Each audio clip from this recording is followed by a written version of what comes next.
How to turn on all chat in League of Legends.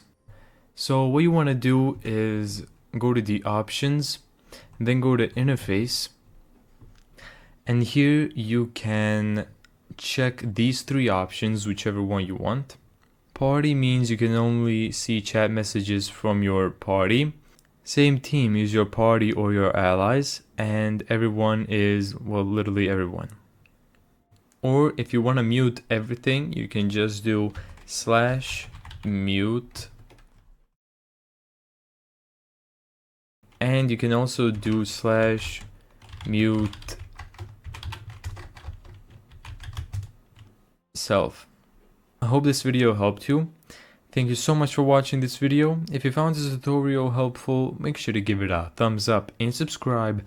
And as always, see you in the next video.